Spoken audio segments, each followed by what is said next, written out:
Avatar Meher Baba ki Jai. Beloved God, help us all to love you more and more and more and more and still yet more till we become worthy of union with you, and help us all to hold fast to beloved Baba's Daman till the very end. Avatar Meher Baba ki Jai. Avatar Meher బాబాకి జై. ప్రీతం మెహర్ బాబా, నీవు ప్రసాదించిన ప్రవచన సారమును గ్రహించవలసిన తీరులో గ్రహించి సదవగాహన చేసుకుని వాటిని మా జీవనములలో ఆపాదించుకొని నిజాయితీ తోడను నిర్మల ప్రేమ తోడను వాటిని ఆచరించులాగున మా అందరినీ ఆశీర్వదించు. అట్టి ఆచరణేత జీవన శైలిలో జీవించినట్లు మా అందరినీ అనుగ్రహించు. అవతార్ మెహర్ బాబా की जय. अवतार मेहर बाबा की जय. అవతార్ మెహర్ బాబా కి జై. అవతార్ మెహర్ బాబా కి జై. అందరికీ ప్రేమ పూర్వక జయబాబాలు. ఈరోజు కూడా మన ప్రీతముడు ఆయనతో సహజీవనం సాగించుకునే అవకాశాన్ని ప్రసాదించారు. కాబట్టి ఆ ప్రభువుకి శత సహస్ర కోటి పాదాభివందనాలను అర్పిస్తూ, మీరు మాట్లాడుతున్న వ్యక్తి మీ కాల్ను హోల్డ్ లో ఉంచారు. ప్రారంభంలోనే హోల్డ్లో పెట్టారా? ఆ ప్రభువుకి శత సహస్ర కోటి పాదాభివందనాలను సమర్పించుకుంటూ, ఇందులో భాగంగా మనం ప్రవచన మాలికలు చెప్పుకుంటున్నాం. ఆయన రోజుకి 2 ఇస్తున్నారు. నిన్నటి వరకు 211 మనం చెప్పుకున్నాం. ఇప్పుడు 212, 13 ఈ రోజు బాబా ప్రసాదించారు. అందుకని వాటిని మనం గానం చేసుకొని వాటి అర్థంలోకి వెళదాం.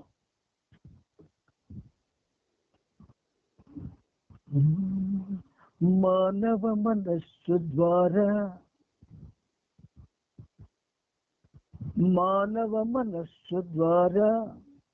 సృష్టింపబడిన ద్వంద్వ వైరుధ్యాలలో మానవ మనస్సు ద్వారా సృష్టింపబడిన ద్వంద్వ వైరుధ్యాలలో మంచి చెడుల విభజనము ఆధ్యాత్మికంగా ప్రముఖమైనది. మంచి చెడుల విభజనము ఆధ్యాత్మికంగా ప్రాముఖ్యమైనది. ఇది 2012. కోరికల బంధనాలు పెంచే అనుభూతుల చర్యలు చెడ్డవి. కోరికల బంధనాలు పెంచే అనుభూతుల చర్యలు చెడ్డవి. కోర్కెల నుండి మనసుకు స్వేచ్ఛ కల్పించే చర్యలు చెడ్డవి. కోర్కెల నుండి మనసుకు స్వేచ్ఛ కల్పించే చర్యలు మంచివి. ఇక్కడ గమ్మత్తు ఏంటంటే, మనకి బాబా ఉభయతారకంగా చెబుతారు. ఏ విషయాన్నైనా ఉభయతారకంగా చెప్పడం అంటే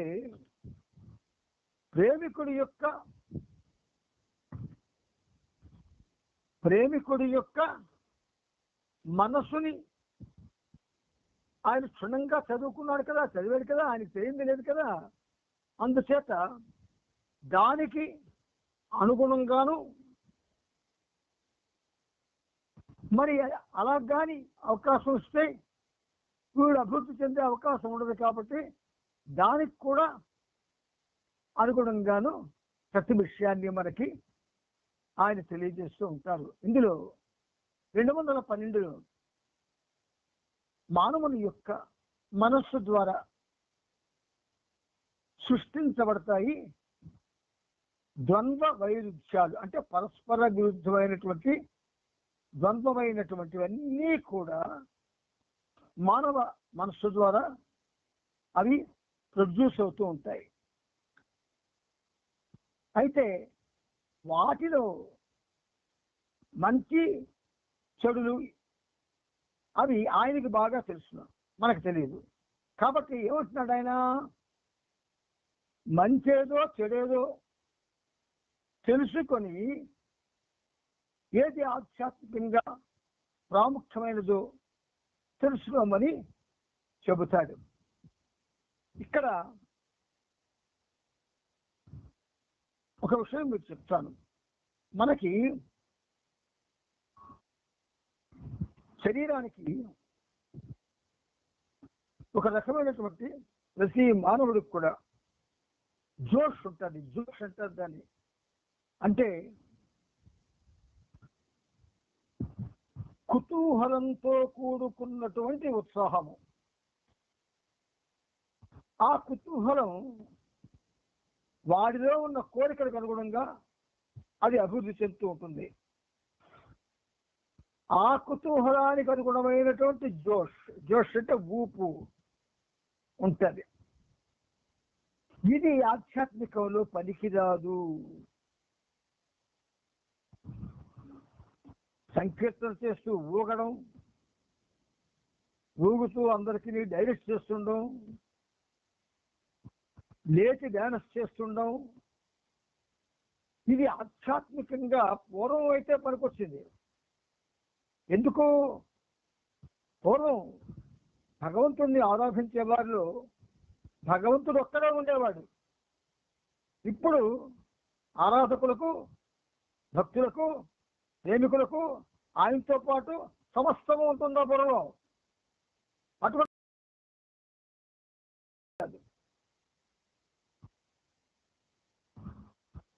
ఏ వాగ్గేయకారుడు పాడినటువంటి పాట అయినా, సంకీర్తన ఒకసారి తీసి చూడండి. వాడు చాలా హృదయపూర్వకంగా పాడతాడు. అందులో ఏ భావాన్ని అయితే వాడు ఉత్పన్నం చేస్తాడు అంటే ప్రభువుని యొక్క ఇచ్చతో, ఆ భావం అదే విధంగా అది బాహ్యంగా అందరికీ అలరించడానికి అది ఉపయోగపడాలా అని ఆలోచిస్తారు వాళ్ళు. ఇప్పుడు అలాంటి ఆలోచనలు లేవు, రావు. కనుక మంచి చెడు అన్నవి మనం ఒక్కసారి ఆ ద్వంద్వ వైరుధ్యాల్లో తెలుసుకొని అందుకనుగుణంగా ప్రవర్తించవలసిన అగత్యం ఉన్నది ఒకటి. తర్వాత కోరికల బంధనాలు. ఎప్పుడైతే నువ్వు ఆధ్యాత్మికంగా ప్రాముఖ్యమైన వాటిలో మంచి చెడులని విభజిస్తావో అప్పుడు కోరికలు ఉత్పన్నమవుతాయి. అసలే నిరంతరం కోరికలతో ఒక విధంగా నలిగిపోయేటటువంటి జీవనాలు మనవి. ఇంకా ఈ మంచి చెడులు విభజించి ఆధ్యాత్మికంగా ప్రాముఖ్యతను చూస్తే ఇంకా కోరికలు పెరిగిపోయి బంధనాలుగా మారిపోతాయి. అనుభూతులు, వాటికి సంబంధించిన అనుభూతులు, చర్యలు కూడా చెడ్డవే. అందుచేత కోరికల నుండి మనసును స్వేచ్ఛ కల్పించే చర్యలు చెడ్డవి అంటాడు బాబా. ఇది మనం తెలుసుకోవాలి. చిన్న పిల్లడు ఉన్నాడండి, వాడికి డ్యాన్స్ చేయాలంటే ఒక క్రమంలో కాకుండా వాడి ఇష్టం వచ్చేట్టు చేస్తాడండి చిన్నపిల్లలు. అదే ఒక 12 ఏళ్ళు లేదా 10 ఏళ్ళు పిల్లలు చేయమంటే కొంచెం క్రమంగా చేస్తాడు. అదే డ్యాన్స్ ప్రాక్టీస్ చేసి నేర్చుకున్న వాడు కానీ చేస్తే ఇంకా చాలా ఒక విధంగా చెప్పాలంటే ప్రాక్టికల్గా చేస్తారు. ఈ తేడాలు మన నడవడికలో స్పష్టంగా కనబడిపోతాయి. గుర్తుంచుకోండి. ఒక్క విషయం మీకు చెప్తాను. మీరు ఇప్పుడు జన్మకిదే సద్బాట పాట ఉంది. దాని ఒరిజినల్ స్టేటస్ ఏమిటంటే, గమనం ఏమిటంటే, జన్మకిదే సద్బాట కైవల్యముందే బాట మోక్షారంభ మానవ జన్మ చేయకుమా వృథా, చేయకుమా వృథా. ఇది దాని ఒరిజినల్ గమనం. అయితే జన్మకిదే సద్బాట, కైవల్యముందే బాట, మోక్షారంభో మానవ జన్మ చేయకుమా వృథా, చేయకుమా వృథా. ఇది స్పీడ్, అంటే గతి మార్పు. ఆ గతి మార్పు వలన ఎప్పుడైతే గతి నువ్వు కొంచెం స్పీడ్ చేస్తావు, సాహిత్యం యొక్క ఉన్నతి దెబ్బతినేస్తుంది. సాహిత్యం యొక్క దెబ్బతింటే అది హృదయాన్ని అంటదు, మనసుగా చేరుతుంది.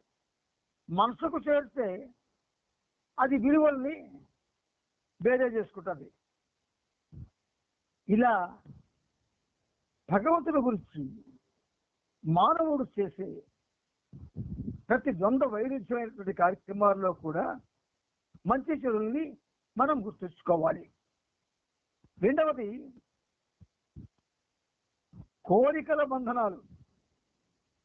ఆల్రెడీ మనం కోర్కెలు అనే విషపు కోర సంఖ్యలతో ఉన్నాం. వాటి అనుభూతులు చర్యలు కూడా చెడ్డవే. ఆ కోర్కెల నుండి ఏమవుతుంది, మనసుకు చర్యలు చేయాలని ఒక కోరిక కలుగుతుంది. అయితే అదేం చేస్తున్నప్పుడు ఈ అనుభూతులు చర్యలు చెడ్డవు కాబట్టి కోరికల బంధాలు చూసినవి ఇవి చెడ్డ పనులకి ప్రిపేర్ చేస్తుంది, మనల్ని చెడ్డ ఆలోచనలకు ప్రిపేర్ చేస్తుంది. అందుచేత ఈ రెండు చెడ్డవే.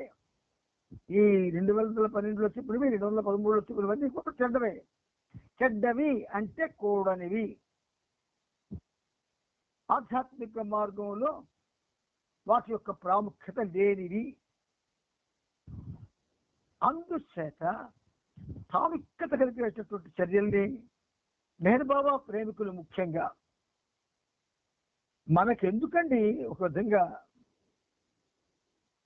అద్భుతమైనటువంటి ప్రేమ ఔన్నత్యాన్ని తెలియజేసి, ప్రేమ వలన ప్రేమతో ఆయన్ని ప్రేమిస్తూ కోర్కలన్నీ చంపుకొని అర్షడ్వర్గానికి దూరమై అనాలోచిత చర్యలను చేయకుండా అనుక్షణం ఆయన నామస్మరణలో ఉండమంటే మనం ఎందుకులా మన మనస్సు ద్వారా ప్రేరేపింపబడాలి? ఆ ప్రేరణలో ద్వంద్వవైఖరులో ఎందుకు రావాలి? ఆ రావడంలో మంచి చెడుల్ని ఎందుకు ఒకసారి తారతమ్యం చూసుకోవాలి? అప్పుడు ఆ తారతమ్యంలో ఆధ్యాత్మికంగా ప్రాముఖ్యత లేని విషయాల జోలికి మనం ఎందుకు వెళ్ళాలి? దానివల్ల కోరికలకు బంధనాలను ఎందుకు పెంచుకోవాలి? దానివల్ల వచ్చే అనుభూతులు చర్యలు కూడా చెడ్డవే గనక అవి ఏం చేస్తాయి? మనసుకు స్వేచ్ఛ కల్పించే చర్యలు అవి కూడా చెడ్డవే అవుతున్నాయి. టోటల్గా the total action is being turned to bad. అలా జరగకూడదు ఆధ్యాత్మికంగా. వీరంతా నాకు ఒక విధంగా చెప్పాలంటే హృదయానికి ఒక చక్కని అద్భుతమైన శాంతిని ఇస్తున్నారు మీరంతా. ఆ సంగతి మీకు తెలియదు. పనిముట్టుకు మేలు కలుగుతుందా?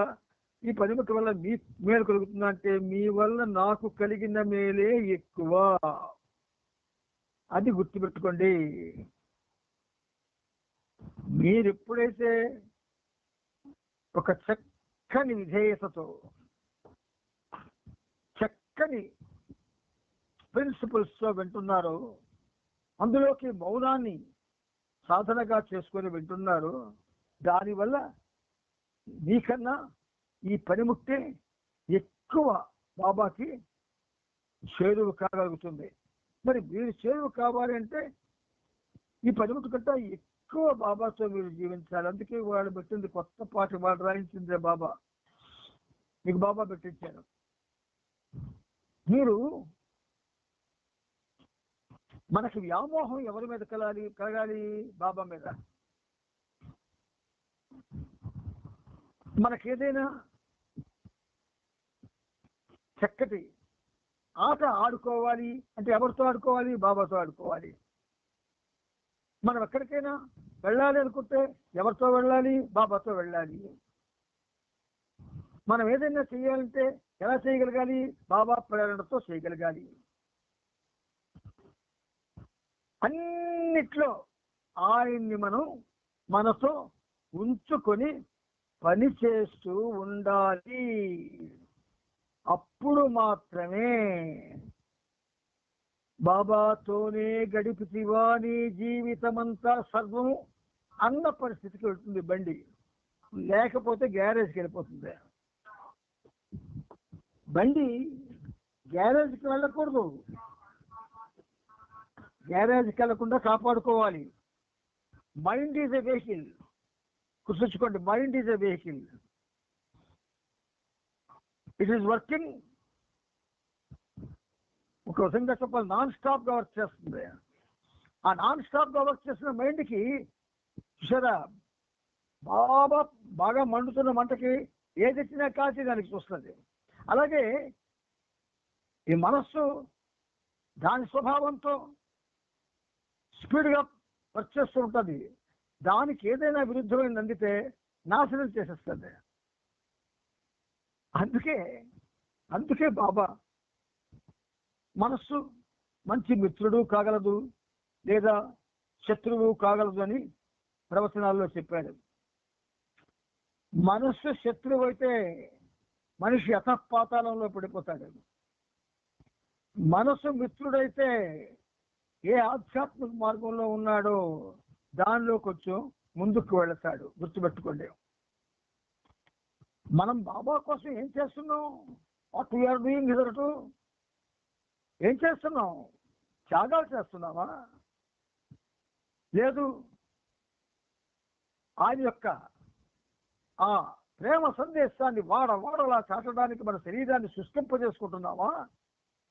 లేదు ఆయన కోసం పనిచేయాలని నిరంతరం కూడా ఆలోచిస్తున్నామా? ఏమీ చేయట్లేదు. మనం just we are as like others forever. మనం ఎలా ఉన్నామో అలాగే ఉంటున్నాము, మార్పు లేకుండా. ఆధ్యాత్మిక మార్గంలో మార్పు లేకపోయినా మార్పు రాకపోయినా ఆ జీవనం వ్యర్థమైపోతుంది. చాలా జాగ్రత్తగా. అందుకే it is way of travels అన్నాడు, ముళ్ళబాట అన్నాడు ఆయన. పూలబాట కాదది, ముళ్ళబాట. మనం ఎక్కడండి ముళ్ళు మనకు తగులుతున్నాయి? ముళ్ళు తగలడం లేదు, ముళ్ళు తప్పించుకుంటా మనం తగులుతున్నా. మనందరం చాలా తెలివైన వాళ్ళం. ముళ్ళు కనబడతాయి, వెంటనే పక్కెళ్ళిపోతాం. అందుచేత ప్రియమిత్రులారా, ఆధ్యాత్మిక జీవితం పూలబాట కాదు, ముళ్ళబాట. ఈ ముళ్ళబాటలో అనుక్షణం ఏమిటుంటాయి? ఆనందాలు, కేరింతలు, అపహాస్యాలు. మనం చేస్తున్నటువంటి భౌతిక కార్యక్రమాలు ఏమీ ఉండవు. పూలబాటలో నడువవచ్చును అని నువ్వు కానీ దూరితే ముళ్ళబాట ఎదురైపోద్ది. నిన్ను అనుక్షణం పరీక్షలకు గురి చేస్తాడు ఆయన. ఒక్కసారి మన మిత్రులందరం కూడాను వెనక్కి వెళ్ళి ఒక్కసారి మన జీవితాలను ఒక్కసారి తరచి చూడండి. తరచి చూస్తే ఆయన మన మీద ఎంత ప్రేమ చూపించాడు, మనం ఆ ప్రేమను ఎంతవరకు సత్ఫలం చేసుకున్నాము అని ఆలోచిస్తే ఆయన అందిస్తున్న ప్రేమని నిష్ఫలం చేసుకుంటున్నాం మనం. అది తెలివితేటలతో కొంతమంది ఏంటంటే అది కూడా ఆయన ఇచ్చే కదండి అని అంటాడు. కొంతమంది తెలివితేటలు అది కూడా ఆయన ఇచ్చే కదండి. ఒక పని చేయను, ఆయన ఆ మేడ నుంచి దూకి కాళ్ళు కొట్టుకో, అది ఆయన ఇచ్చానప్పుడు మై విల్ అంటాడు ఆయన. మై విల్ అంటే అది మన చేతిలో ఉండదు, ఆయన చేతిలో ఉంటుంది. దానికి అనుగుణంగా మనం నడవలేకపోతే అనుక్షణం కూడా పరీక్షలను ఎదుర్కోవాల్సి వస్తుంది. ఎందుకంటే మనం ఆయన్ని ప్రేమిస్తున్నట్టుగా నటిస్తున్నాం. మనకి మన మీద ఉన్న ప్రేమ మీద 10% బాబా మీద ఉండి ఉంటే మన బ్రతుకులు ఇలా ఉండకపోను, మన ప్రపంచం ఇలా ఉండకపోను. అందుకని ఆయన ఏం చేస్తున్నాడు? పరీక్షలు పెడుతున్నాడు. పరీక్షలు పెడతాడు బాబా. బాబా పెట్టేవన్నీ పరీక్షలే. పాస్ చేయడు. మళ్ళీ పరీక్ష పెడతాడు కానీ పాస్ చేయడు. ఆయన దగ్గర పాస్ మార్కులు పొందాలి అంటే మనల్ని మనం పోగొట్టుకోవాలి. మనల్ని మనం పోగొట్టుకోకుండా ఎన్ని చేసినా ఏం చేసినా జీవితం పరీక్షలచే, రకరకాల పరీక్షలచే అది తిరస్కరింపబడుతుంది. గుర్తుపెట్టుకోండి. అందుచేత ప్రియమిత్రులారా, ఈ ప్రవచనాల్లో మనం అటు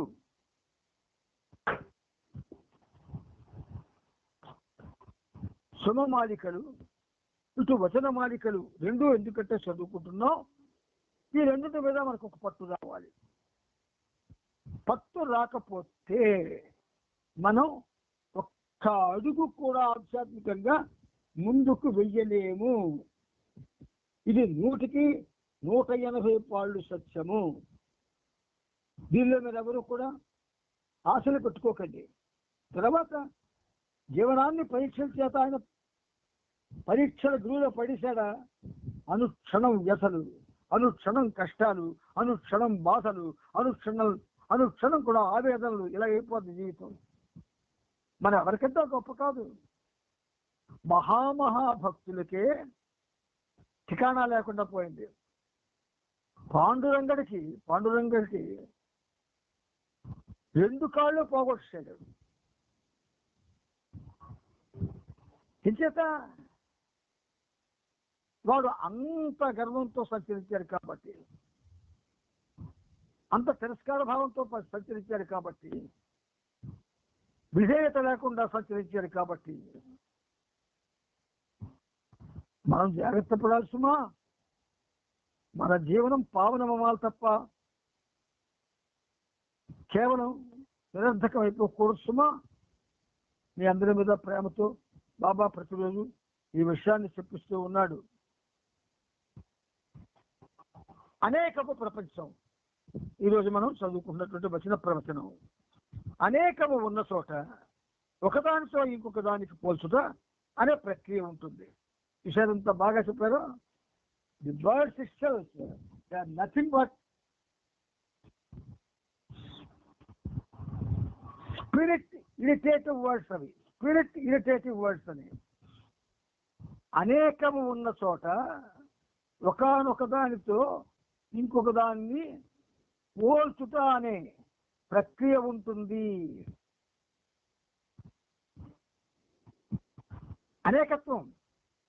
అనేకత్వంలో ఏకత్వం పొందాలని మన బాధ. కానీ అనేకత్వంలోనే కూరుకుపోతున్నాం. అందుచేత ఏకత్వం ఎలా వస్తుంది? నువ్వు బాబాతో ఉంటే వస్తుంది. నిరంతరం బాబాతో ఉండాలి. అయితే మరో పని పట లేదా? మా పనులు మేము చేసుకోకుండా నువ్వు ఏది మానేస్తావు? చెప్పండి ఎవరైనా నేను మానేస్తున్నాను బాబా కోసం ఈ పనులని. 2 నిమిషాలు మౌనంలోనే ఉండలేని మనం మన శరీరాన్ని ఆపేస్తామా? త్యాగం చేసేస్తామా? ఉట్టికి ఎగరలేనమ్మా, స్వర్గానికి ఎగిరిందట. అందుచేత ఎప్పుడైతే అనేకం అనేటువంటి పరిస్థితి ఉంటుందో దాన్ని ఇంకో దాంతో పోల్చే ప్రక్రియ ఒకటి చెలరేగుతుంది. మన వాళ్ళు చూడండి, స్టేజ్ మీద కార్యక్రమం చేస్తూ వాళ్ళకు వాళ్ళు బయటకు వచ్చి బ్రహ్మాండంగా చేశారు అని వాళ్ళ ముఖాల్లో చక్కటి భావన కనబడుతుంటుంది. ఈ మిగతా వాళ్ళు కూడా వాళ్ళకి వాళ్ళే కదా, వాళ్ళు బ్రహ్మాండంగా చేశారు అంటారు. కళాకారులు ఎవరైనా చూస్తే అప్పుడు దాని సంగతి చెప్తాడు. నేను మహాపాటగాడిని, మహానటుడిని అని అనుకున్న ప్రతి వారు కూడా ఒక్కసారి పెద్ద పెద్ద పరిషత్తులు అవుతాయి, అక్కడికి వెళ్ళి పార్టిసిపేట్ చేసి శభాష్ అనిపించుకోండి. భౌతికమే అది కూడా. అప్పటికి ఒక పెద్ద పరిషత్తుకి వెళ్ళి నటనలోనూ గానంలోనూ పెద్ద మొమెంటం పొందితే అది కూడా భౌతికమే తప్ప ఆధ్యాత్మికం కాదు. కానీ అదైనా మనకు లేదు. హైదరాబాద్లో ఉన్న వాళ్ళకి అన్ని వనరులు ఉన్నాయి. అటువంటి వనరుల్లో ఈ పనిముట్టుని ఆహ్వానిస్తే కూడా వెళ్ళలేదు. ఎందుకో తెలిసిన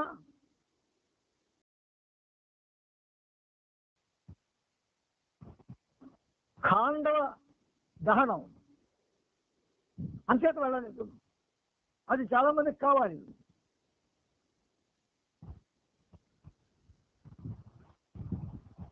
ఒక చిన్న రాత్రి హాయిగా పడుకొని తెల్లవారులేసరికి మక్కగాని పట్టిస్తే ఆ రోజంతా కూడా నానా యాతన పడిపోతాం. తెల్లవారులేసి రాత్రి పడుకున్నప్పుడు తెల్లవారులేసరికి వెన్నునొప్పి వచ్చేస్తే ఆ రోజంతా బాధపడతాం. ఎప్పుడైనా అటువంటి బాధ బాబా కోసం పడ్డామా మనం? ఎప్పుడైనా జ్ఞాపకం చేసుకోండి.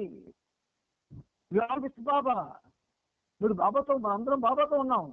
ఆయన అడుగుతున్నారు, చెప్పండి సమాధానం. ఆయన కోసం ఏడు త్యాగం చేశాం, ఎంత బాధను అనుభవించాం, ఏ బాధలో మనం ఆయనకి దగ్గరయ్యాము ఒకసారి ఆలోచించండి. నో, అందుచేత ఈ అనేకత్వంలో ఉన్న చోట ఎక్కడైతే అనేకత్వం ఉంటుందో ఇలాంటివి వస్తుంటాయి. వాటిలో అల్పమైనవి అధికమైనవి ఉంటాయి. వాటిలో అల్పం అధికం కూడా ఉంటాయి. అధికారములు, ఆధిక్యతలు మరియు హక్కుల అనువంశిక క్రమము ఉంటాయి. అధికారములు అన్ని స్పిరిచువల్ ఆర్గనైజేషన్స్ లో అధికారాల కోసం చచ్చిపోతున్నారు. అనగా చివరికి మనం కూడా అధికార వ్యామోహం. నెక్స్ట్ ఆధిక్యతలు, వాడి మాట అందరూ వినాలా. ఆ తర్వాత హక్కులు, అనువంశిక క్రమాలు ఉంటాయి. ఇలాగా విభిన్న రకాల స్థాయిలుగా గుర్తించి వర్గీకరించడం అనే ప్రక్రియ ద్వారా వాటికి విలువలకు వెలకట్టే పద్ధతి మెలికలకు లోనై వక్రీకరించబడుతుంది. చాలా మంది అంటే ఒక ఏమీ తెలియని పరిస్థితుల్లో బాబా కుటుంబంలోకి 68లో చేరితే నాకు ఆ కుటుంబం ఆ రోజుల్లో మేరు పర్వతం అంత కనిపించింది. అమ్మ నాయన, ఇంత మహాప్రపంచంలో నేను కాలు పెడతానా? నేను పెట్టగలనా? నాకు అర్హత ఉందా? అని నన్ను నేను ప్రతిరోజు విమర్శించుకునేవాడిని, ప్రతిరోజు బాధపడేవాడిని. ఒక్కొక్కరు మాట్లాడుతుంటే హృదయం రసప్రవాహితం అయిపోయేది. బాబా గురించి వాడు చెప్తే ఇలాగా ఎక్కడికో ఏ లోకంలోకో ప్రయాణం చేసేటట్టు ఉండేది. అది నవ్వులాటకు సంబంధించింది కాదు, నవ్వుతూ వెతుక్కునేటటువంటి మహాభాగ్యం కాదది, మనోహరమైనది, అమృతతుల్యమైనది. ఆనాడు అప్పుడు ఆ రోజుల్లో నేను ఈ సమూహంలో తిరగడానికి అర్హున్నా కానా అని ప్రతిరోజు అనుకోవాల్సి వచ్చింది. ఇప్పటికే అనుకుంటున్నాను, ఇప్పటికీ కూడా. ఎందుకంటే you are with me, you are everything అన్నాడు బాబా. సింపుల్ గా కొటేషన్ జ్ఞాపకం ఉండడం చెప్పొస్తాం, జ్ఞాపకం ఉంచుకొని. What is that everything? What do you feel about it? What do you think about it? Everything అంటే ఒక్కసారి ఆలోచించు. You are with me, you are everything అన్నప్పుడు ఆ ఎవ్రీథింగ్ అన్న మాటలో ఆయన ఉన్నాడు, అతనితో సమానం. అందుకని మనం ఈ ప్రయాణంలో అనుక్షణం ఆధిక్యతను కోరుకోవడం కానీ, అనుమానాలను పెంచుకోవడం కానీ, ప్రేరణలు రావాలని కానీ, పొగట్టలు కావాలని కానీ, సుఖాలు కావాలని కానీ, ఇలాంటివి ఏషన్ మాత్రం కూడా ఆలోచించకూడదు. అంటే సత్యాన్ని చెప్పినప్పుడు సత్యంగానే చెప్పాలి. సత్యాన్ని వక్రీకరించి చెబితే సత్యం అవదు. కాబట్టి నీ మీద నాకు చాలా ప్రేమ ఉంది, ఇంచేత మీరు మెయింటైన్ చేసినటువంటి డిసిప్లిన్, క్రమశిక్షణ ఒక క్రమంలో వెళ్తుంది. కాబట్టే ఇది కొనసాగుతుంది. ఆ క్రమం ఎప్పుడైనా తప్పితే బాబాయే దీన్ని ఆపేస్తాడు, ఖచ్చితంగా ఆపేస్తాడు. మన చేతిలోనే మన భవిష్యత్తులో ఆయన పెట్టాడు. అందుచేత అది కానీ విలువలు వెలకట్టే వక్రీకరణలో కానీ దిగిపోతే అది వక్రీకరించబడిపోతుంది. ఆధ్యాత్మిక దృష్ట్యా అన్నింటిలో కదలాడేది ఒకే ఒక సత్య పదార్థం కావున ఇవన్నీ భ్రాంతికి లోనైన చైతన్యం యొక్క రూపాలే.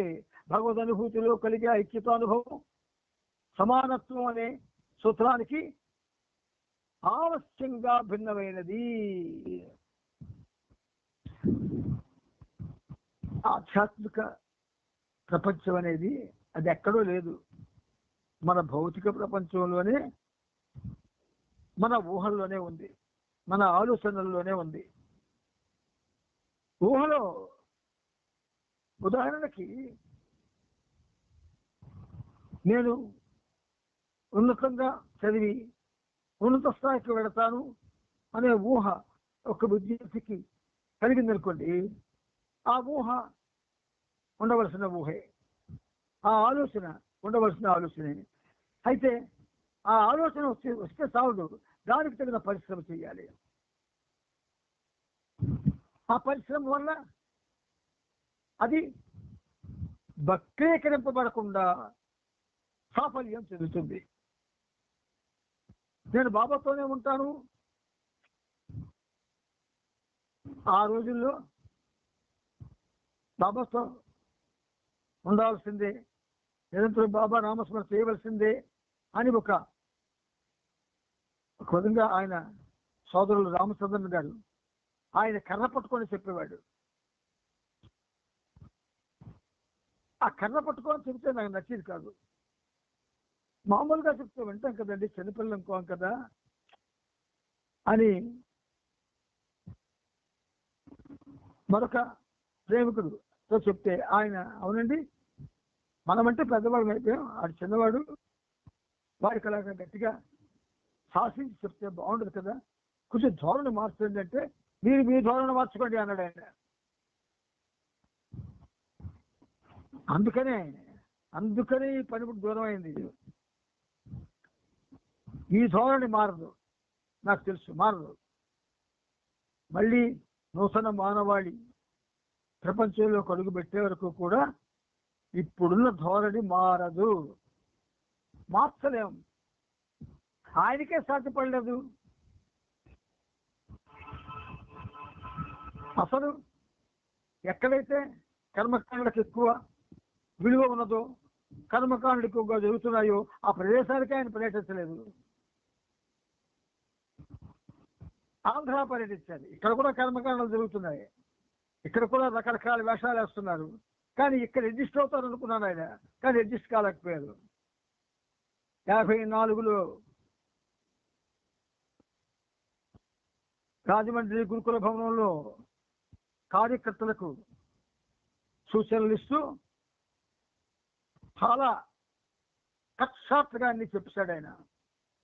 అప్పటి నుంచే మన యొక్క పరిస్థితి స్వేచ్ఛకి గురైపోయింది. ఎవరి ఇష్టం వచ్చినట్టాడే. మరి అందరూ ఇప్పుడు మనం ఏం చేస్తున్నాం? ఎవరి ఇష్టం వచ్చినట్టు వాళ్ళే ప్రవర్తిస్తున్నాం, అంతే కదా. ఎవరి ఇష్టం వారి, ఇట్ ఇస్ మై విల్ అంటాడు. అంచేత ఇటువంటి ప్రపంచంలో ఉంటున్న మీరు మెహర్ బాబా సాహిత్యాన్ని వినడంలో, అందులో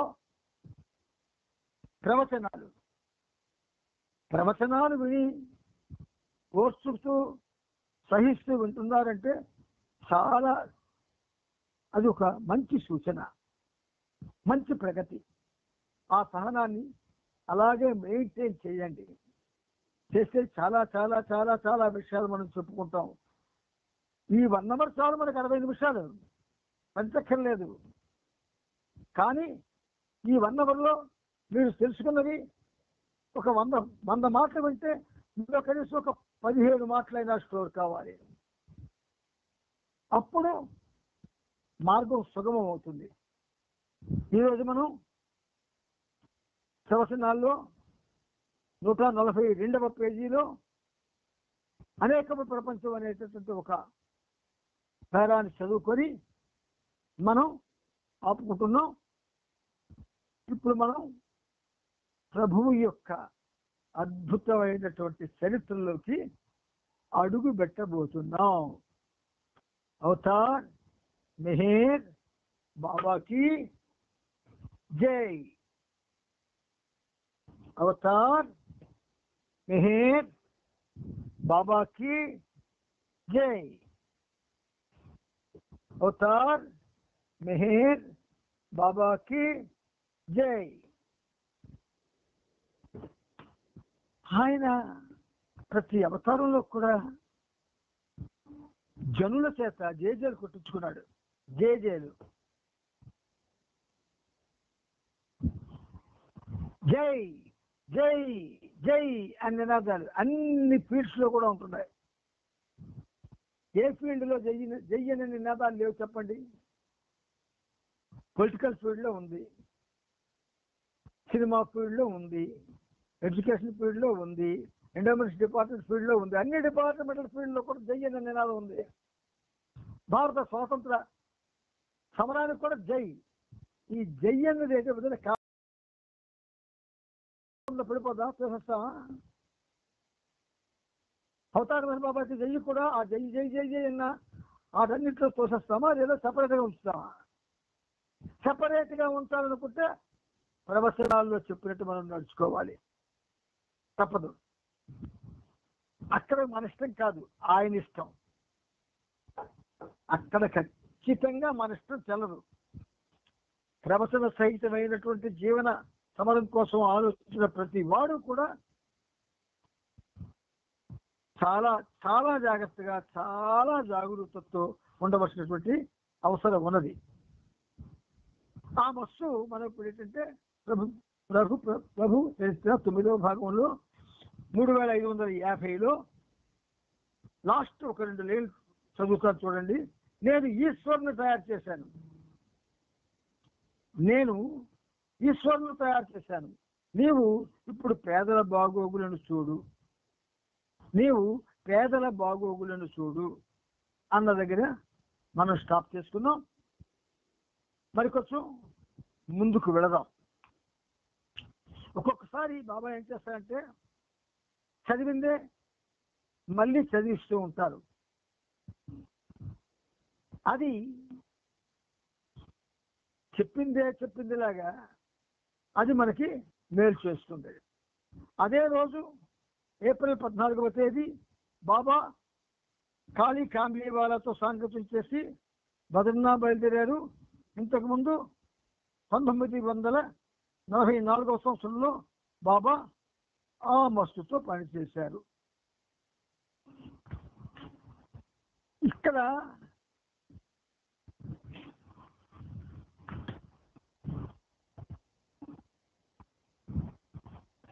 మనం ఇది చదివినప్పుడు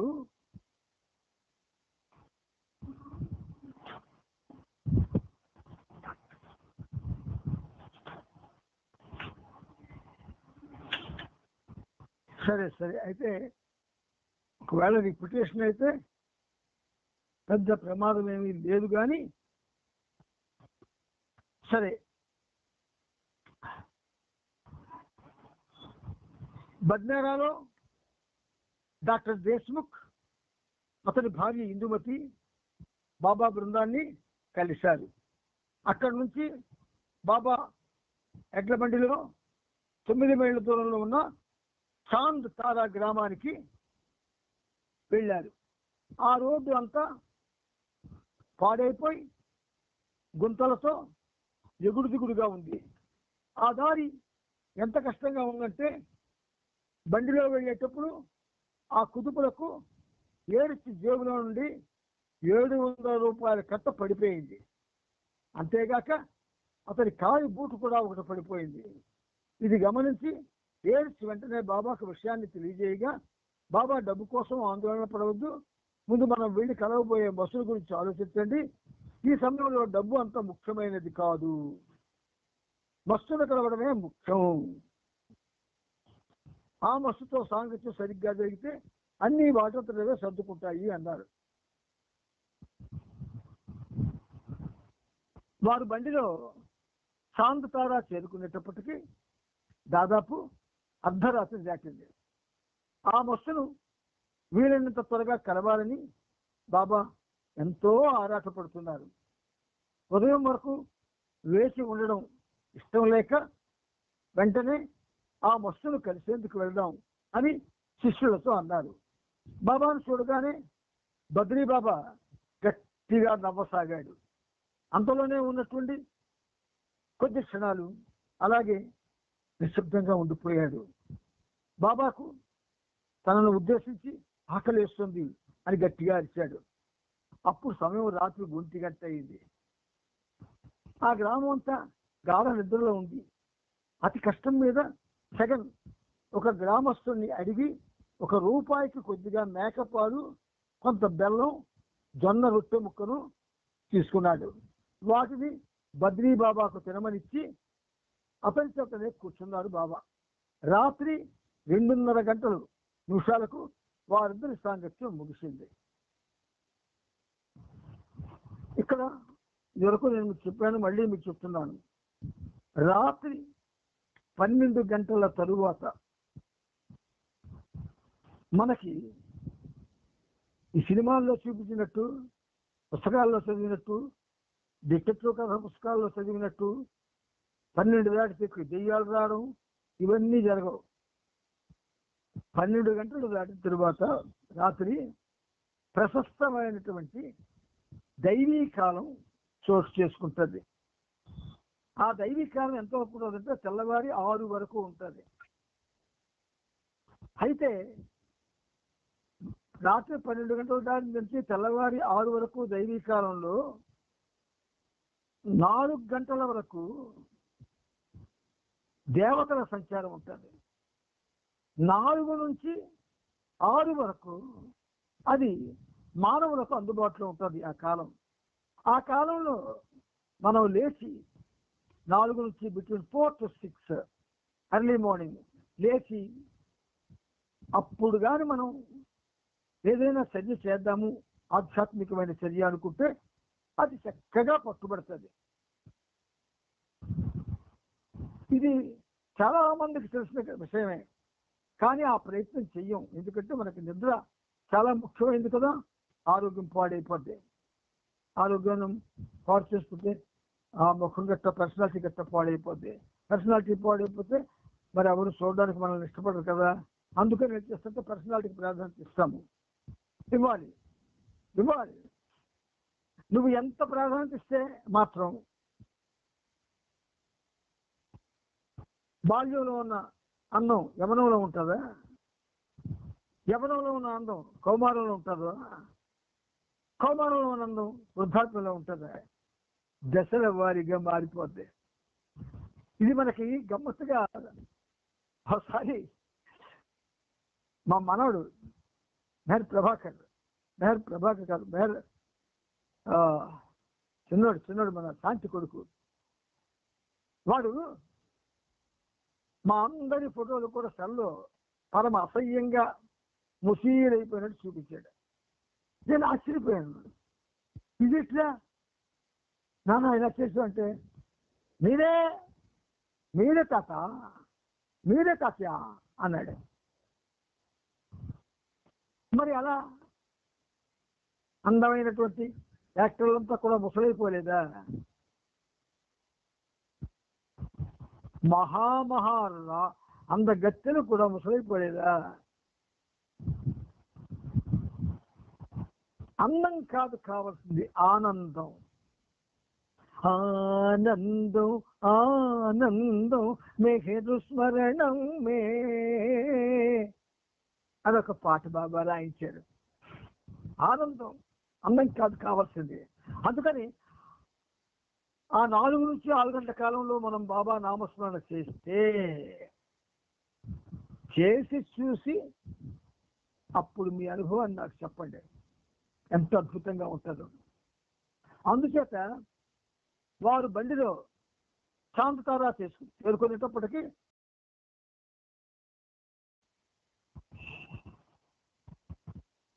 ఆ మస్తును వీలైనంత త్వరగా కలవాలని బాబా ఎంతో ఆరాటపడుతున్నారు. ఉదయం వరకు వేచి ఉండడం ఇష్టం లేక వెంటనే ఆ వస్తువులు కలిసేందుకు వెళ్దామని శిష్యులతో అన్నారు. బాబాను చూడగానే బద్రీ బాబా గట్టిగా నవ్వసాగాడు. అంతలోనే ఉన్నట్టుండి కొద్ది క్షణాలు అలాగే నిశ్శబ్దంగా ఉండిపోయాడు.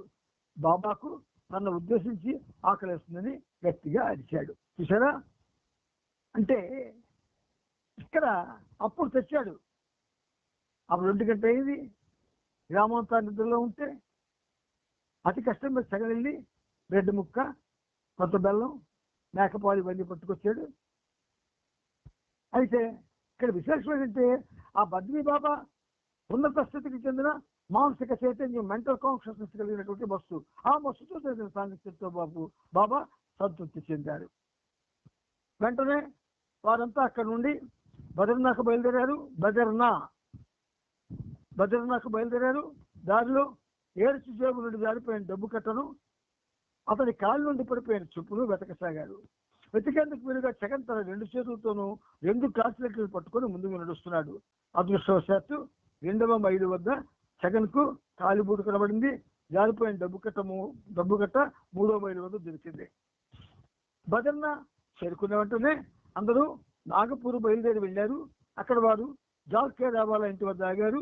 ఈ మధ్యనే అతను ఉద్యోగరీత్యా అక్కడికి బదిలీ అయి వచ్చాడు. ఏప్రిల్ 15వ తేదీన బాబా మండలి వారు జాల్ కారులో బోర్నుల్లాకు వెళ్ళారు. అక్కడ వారు అమీర్ హుస్సేన్ అనే సూక్ష్మ చైతన్యపు బస్సులు కలిసేందుకు వెళ్ళారు. తిరిగి వారంతా జాల్ కేరవాల ఇంటికి వచ్చేశారు. భోజనానంతరం వారంతా అక్కడకు 80 మైళ్ళ దూరంలో ఉన్న సియోని అనే ప్రాంతానికి జాల్ కారులో బయలుదేరి వెళ్ళారు. రద్దీగా ఉన్న బస్సుల్లోనూ 3వ తరగతి రైలు పెట్టెల్లోని అనేక మారుమూల ప్రాంతాలకు ప్రయాణం చేసిన మండలి వారికి అలా తమ స్నేహితుడి కారులో వెళ్ళడం ఇబ్బంది లేకుండా సౌకర్యంగా ఉంటుందని భావించారు. అంటే సౌకర్యం అనేది మన ఆలోచనలో ఉంటుంది, ఆనందం అనేది మన ఆలోచనలో ఉంటుంది, ఐశ్వర్యం అనేది కూడా మన ఆలోచనలోనే ఉంటుంది. ఇవి మనం అండర్లైన్ చేసుకొని గుర్తుంచుకోవాల్సిన మాటలు. కానీ వారంతా తెలుసుకోవాల్సింది వేరేలా ఉన్నది. అలా వారు 20 మైళ్ళు ప్రయాణం చేసిన తరువాత రామ్ టెక్ హిల్ వద్దకు వచ్చి ఆగారు. ఆ కొండపైన ఒక దేవాలయం ఉన్నదని, అందులో ఒక అంధ సాధువు ఉన్నాడని విన్నారు. అంటే గుడ్డివాడు అనమాట. ఆ సాధువును తమ పెద్దల్ని చూడడానికి అనుమతి కోరేందుకు ఆ కొండపైకి వెళ్ళారు. కానీ వారు తీరా అక్కడికి వెళ్ళి మూసి ఉన్న ఆ దేవాలయపు తలుపులను తెరవమని గట్టిగా అరిచినా వారికి ఎవరూ కనిపించలేదు. అప్పటికి రాత్రి 9 గంటలు దాటిపోయింది. కొంతసేపు అక్కడ వేచి చూసి ఎవరూ కనిపించకపోవడంతో క్రిందకు నడుచుకుంటూ తిరిగి వచ్చేశారు. కొంత దూరం కారులో ప్రయాణం కొనసాగించిన తరువాత కారు వెనుక టైరు పంచర్ అయింది. ఇటువంటి సందర్భంలో వాడుకునేందుకు వీలుగా ఎప్పుడూ కారులో ఉంచే ఒక టైరును వారు కారుకు అమర్చారు. కానీ అలా అమర్చిన టైర్లోని ట్యూబ్కి ముందే పంచర్ ఉన్నట్టుగా అప్పుడు గమనించారు. బైజుల్, జగన్, ఏరిక్, విష్ణు మరియు బాబా ఒకరి తర్వాత ఒకరు చేతి పంపుతో ఆ టైరుకు గాలి కొట్టారు. ఆ రోజు రాత్రి వారు పడబోయే కష్టాలకు ఇది ఆరంభం మాత్రమే. బాబా ప్రేమికుడికి ఇంకా కష్టాలు స్టార్ట్ కాలేదు. స్టార్ట్ అయ్యేవా చాలా ఉధృతంగా స్టార్ట్ అయిపోతాయి.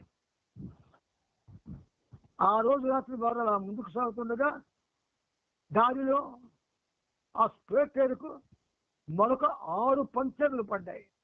పంచర్లు కట్టించేందుకు కావాల్సిన రబ్బరు ముక్కలు ప్యాచెస్ అయిపోయాయి. అందువల్ల దారిలో ఒక చోట గంటకు పైగా ఆగాల్సి వచ్చింది. దారిలో వెళ్తున్న ట్రక్కులోని వారిని అడిగి కొన్ని రబ్బరు ముక్కలను తీసుకున్నారు. అలా టాకాలతో మరికొంత దూరం ప్రయాణించారు. సరిగ్గా సియోనికి 7 మైళ్ళ దూరంలో ఉండగా ఒక్కసారిగా పెద్ద శబ్దం చేస్తూ టైరు ట్యూబ్ అంతా చీరిపోయి దాన్ని మరమ్మతు చేయలేనంతగా పాడైపోయింది. అప్పటికి సరిగ్గా తెల్లవారుజామున 4 గంటలయ్యింది. అలా గత 2 రాత్రులుగా వారెవరికి కంటిపై కునుకనేది లేదు. జగన్ శివని పట్టణానికి వెళ్ళి కారు కొత్త టైరు ట్యూబులు కొని తీసుకువస్తానని నడుచుకుంటూ బయలుదేరాడు. కానీ అతను వెళ్ళిన అరగంట తరువాత వాటిని కొనేందుకు కావలసిన డబ్బును అతడు తీసుకువెళ్ళలేదని మిగతా వారు గమనించారు. అతన్ని కలుసుకోమని అతని వెనకే విష్ణుని పంపించాడు. ఆ రోజు రాత్రి ఒక పెద్ద దొంగతనం జరిగినందున ఆ పట్టణ పొలిమేరలో పోలీసు వాళ్ళు కాపలా కాస్తున్నారు.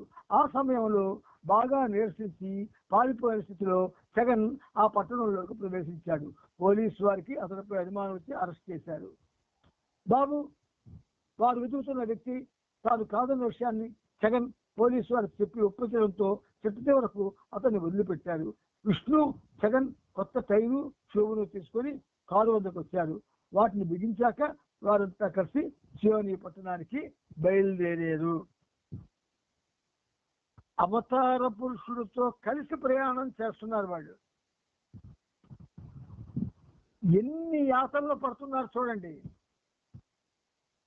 ఆయనతో కలిసి ప్రయాణం చేస్తున్న వాళ్ళు. మనమెవరం బాబాతో కలిసి ప్రయాణం చేయడం లేదు. మనకి మనమే ప్రయాణం చేసుకుంటున్నాం. మరి మనకి అంత కష్టాలు పడాలి కదా. మనం కూడా మనకి అన్ని కష్టాలు రానివ్వకుంటున్నాడే బాబా. అంతంత కష్టాలు మనల్ని పడినవ్వుకుంటున్నాడే, సుఖంగా ఉంచుతున్నాడే. మరి ఎందుకు మనం ఆయన్ని నెగ్లెక్ట్ చేస్తున్నాం? నామస్మరణ ఎందుకు చేసుకోము? ఆయన ప్రేమ సందేశాలను ఎందుకు అవగాహన చేసుకోవడానికి ప్రయత్నించము? ద్వంద్వాల నుండి బయటికి రావాలని ఎందుకు అనుకోము? బంధాల నుండి బయటికి రావాలని ఎందుకు అనుకోము? అంతే. సుఖం ఇచ్చాడు కనుకనే అసుఖాన్ని మర్చిపోయాం. బాబా శివని పట్టణంలో గౌస్మియా అనే ముముక్షుతో తన కార్యక్రమాన్ని నిర్వహించారు. ఆయన ఒక మసీదులో కూర్చొని రోజులో ఎక్కువసేపు ఖురాన్ పఠిస్తూ ఉంటాడు. గౌస్మియా సూక్ష్మ చైతన్యానికి సంబంధించిన హవా, ది సెటిల్ బ్రీజ్ కృషిలో ఉన్న సాధకుడు. ఇతడు మొదటి భూమికి చేరుకుంటున్నాడు. First phase of consciousness. ఆ తర్వాత బాబా పురుష మండలి వారు కారులో జబల్పూర్కు వెళ్ళారు. ఏప్రిల్ 17వ తేదీ ఆదివారం నాడు అక్కడ సూక్ష్మ చైతన్యం కలిగిన ఉన్నతాత్మల ముగ్గురుతో బాబా సాంగత్యం చేశారు.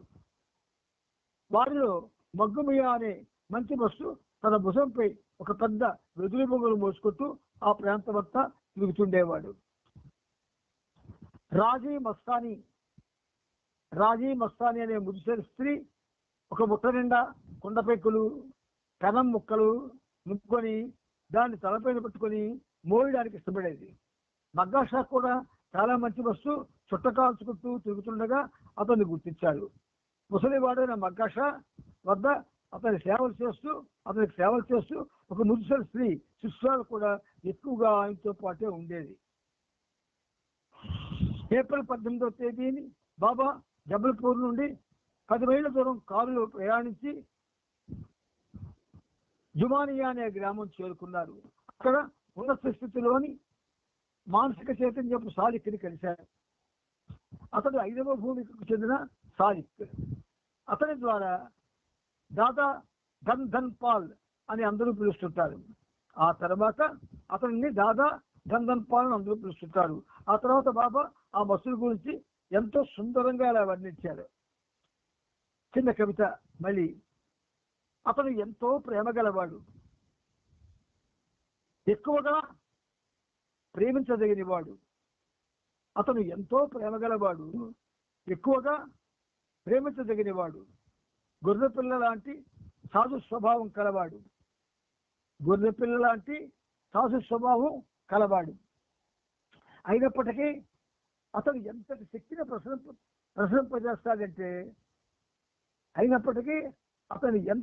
ప్రసరింపజేస్తాడంటే అతని చెంత నీవు కూర్చున్నప్పుడు నీకు అనిపిస్తుంది ముఖాముఖిగా కూర్చున్నది ఒక పెద్ద పులితోనా అని.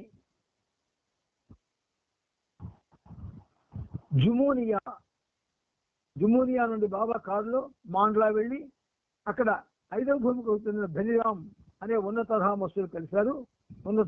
మస్తులు కలిశారు. అతన్ని లోహేవాలా బాబా అని కూడా పిలుస్తుంటారు.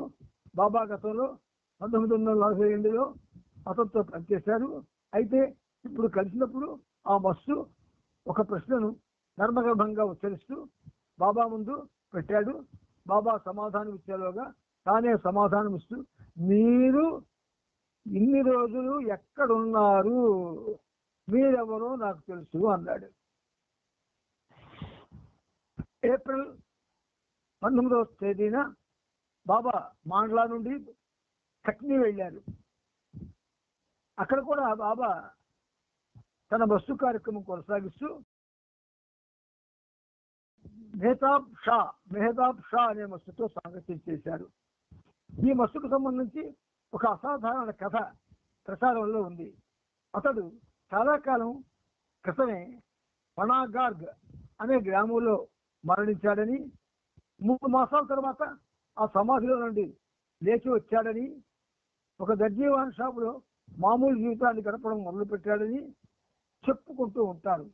మెహతాబ్ షా మస్తు యొక్క బాగోగులు చూస్తున్న ఆ దర్జీ షాపులోనే సమదీ మస్తు అనే మరొక మస్తు కూడా ఉంటున్నాడు. సమదీ మస్తు కాళ్ళకు చేతులకు ఇనుము ఇత్తడితో చేసిన కడియాలను అనేకం ధరించి ఉండేవాడు. ఈ విధంగా ఆ దర్జీ తనకు తెలియకుండానే తన షాపులో అసాధారణమైన 2 మస్తులకు ఆశ్రయం ఇచ్చాడు. మజూర్ స్థితిలో పురోగమించిన శోభ అనే మరొక మస్తు మాండ్లాలోనే మురికి కంపు కొట్టే మరుగుదొడ్లకు కొన్ని గజాల దూరంలో చెత్తా చెదారం గుట్టలుగా ఉన్న ప్రదేశంలో ఉంటున్నాడు. ఆ మురికి కూపాన్ని వదిలి అతను ఎప్పుడూ బయటకు వచ్చేవాడు కాదు. కొన్ని చెప్పాలనిపిస్తుంది. మురికి కూపం అంటే భౌతిక ప్రపంచం.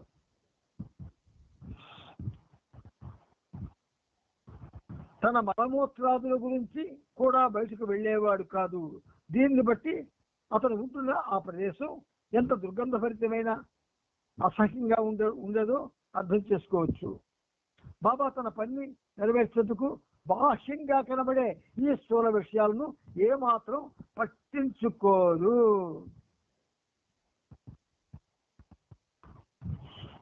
మన కంటికి బాహ్య విషయాలు ఒకలా కనిపిస్తాయి.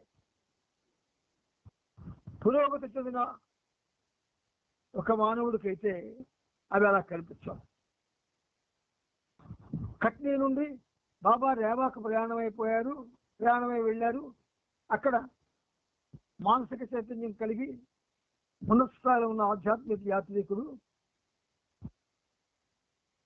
భగవంత్ కా హఫీజ్ని బాబా కలిశారు. ఈ శోభ అనేవాడు ఉన్నత స్థితిలో ఉన్న వస్తువు అని బాబా మనకి ఖచ్చితంగా పరిచయం చేస్తున్నారు. ఇక్కడ మౌగంజ్ కా హఫీజ్ని బాబా రేవాలో కలిశారు. ఆ ప్రాంతంలో అందరూ అతన్ని ఎంతో గౌరవించేవారు. అతని వయస్సు దాదాపు 125 సంవత్సరాలు ఉంటుందని చెప్పుకుంటుంటారు. హిందూ ముస్లింల చేత సమానంగా పూజింపబడే మస్తు ఆయన.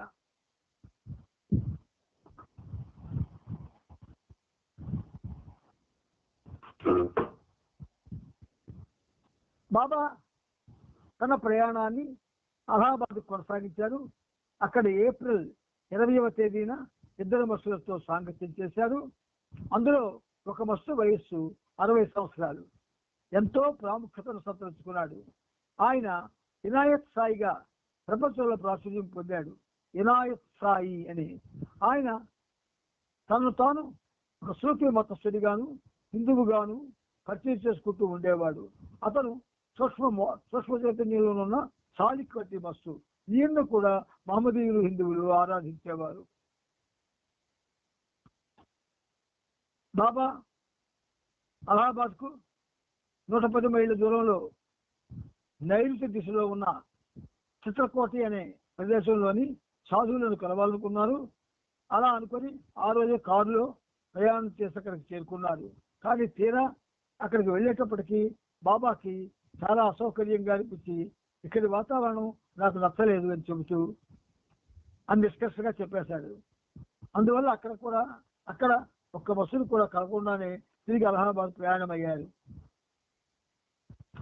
చిత్రకోటకు వెళ్లే రోడ్డంతా చాలా భయంకరంగా ఉంది. అటువంటి రోడ్లో 110 మైళ్ళు వెళ్ళడం మరలా తిరిగి అంతే దూరం రావడంలో గల మర్మమేమిటో బాబా ఎటువంటి కార్యక్రమం జరిపారో ఎవ్వరూ చెప్పలేరు. ఎందుచేతంటే చిత్రకోట్ అరణ్య ప్రాంతం అంతా శ్రీరాముని అవతార కాలంతో ముడిపడి ఉంది. శ్రీరాముడు తన 14 సంవత్సరాల వనవాసంలో 11 సంవత్సరాల పాటు సీతాలక్ష్మణ సమేతుడి ఆ చిత్రకోట అరణ్య ప్రాంతంలోనే గడిపారని అందరూ నమ్ముతారు. ప్రముఖ కవి తులసీదాస్ వర్ణించినట్లుగా ఆ దట్టమైన అటవీ ప్రాంతం ఎందరో మునులకు సత్పురుషులకు ఒక గోప్యమైన ఏకాంత స్థావరంగా ఉండేదట. వాల్మీకి రామాయణాన్ని హిందీ భాషలో 1623 రామచరిత మానస్గా వ్రాసిన మహాకవి తులసీదాస్ ఇతనితో పోల్చారు మన భావుకలతో నెహ్రూ బాబా పిలిచి ప్రభుచరిత్ర రాయించుకున్నారు. ఈలోగా జాల్ కేరావాల కారు డ్రైవర్ రైల్లో అలహాబాద్ చేరుకున్నాడు. బాబా బృందం కూడా అక్కడికి చేరుకొని కారును అతనికి అప్పచెప్పి ఏప్రిల్ 21వ తేదీన ఫైజాబాద్కు రైల్లో బయలుదేరి వెళ్ళారు. ఫైజాబాద్లో జనం యొక్క పూజలు అందుకుంటూ 90 సంవత్సరాల వయసు గల మానసిక చైతన్యం కలిగిన హజీ అబ్దుల్ రహీం షా అనే ఆధ్యాత్మిక యాత్రికుడిని బాబా కలిశారు. బాబా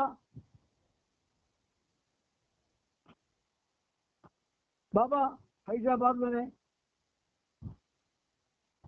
మరొక సూక్ష్మ చైతన్యం కలిగిన సాహెబ్ అలీ షా అనే మస్తులు కలిసి అక్కడి నుంచి అయోధ్యకు ప్రయాణాన్ని కొనసాగించారు.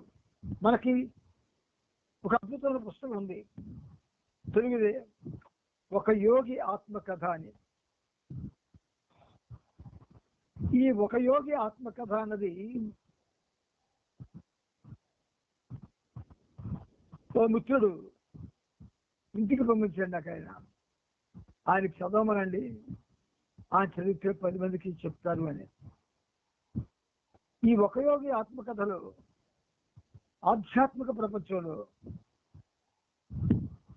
ఎన్ని తరగతుల వాళ్ళు ఉన్నారు చర్చించడమే కాక ఉన్నత స్థాయిల్లో ఉన్నటువంటి సాధువులు ఋషులు వాళ్ళ ప్రస్తావన, అవతారుల ప్రస్తావన అన్నీ అందులో ఉన్నాయి. ఒకే ఒక్కసారి అది చదివే భాగ్యాన్ని బాబా ఇచ్చారు. లైబ్రరీ బుక్ అది. అందుచేత శ్రీరాముడి జన్మస్థలం అయోధ్య. బాబా అయోధ్యలో ఐషుద్దీన్ అనే సూక్ష్మ చైతన్య కలిగిన యోగిని కలిశారు. అక్కడ ప్రజలు అతన్ని భక్తి ప్రపతులతో పూజించేవారు. ఆ తర్వాత బాబా కొంతమంది సాధువులను కలుసుకోవాలన్న తన అభిమతాన్ని వ్యక్తపరిచారు. మండలి వారు పరిసర ప్రాంతాలు తిరిగి 104 మంది సాధువులను ఒక్కచోట సమావేశపరిచారు. బాబా వారందరికీ వంగి ప్రణవిల్లి ఒక్కొక్కరికి కొన్ని రూపాయలు దక్షిణగా ఇచ్చారు. ఆ తరువాత రైల్లో గోండాకు బయలుదేరారు. అవతార చరిత్ర, అద్వితీయ చరిత్ర, అసమాన చరిత్ర, అపురూప చరిత్ర, మనోహర చరిత్ర, మహా గొప్పదైన చరిత్ర. అంచేత ఈ చరిత్రని మనం చెప్పుకోగలిగే పరిస్థితి మనకు బాబా కలిగించారు అంటే మనం చాలా చాలా చాలా అదృష్టవంతులు. అంచేత ఆ విన్న విషయాలని మీరు దయచేసి మర్చిపోకుండా అవి పదిలంగా జ్ఞాపకం ఉంచుకుంటే భవిష్యత్తులో మీకు అవి ఒక మంచి మార్గాన్ని చూపించడానికి అవకాశం ఉంటుంది. अवतार मेहर बाबा की जय। अवतार मेहर बाबा की जय। अवतार मेहर बाबा की जय। अवतार मेहर बाबा की जय। बाबा की जय।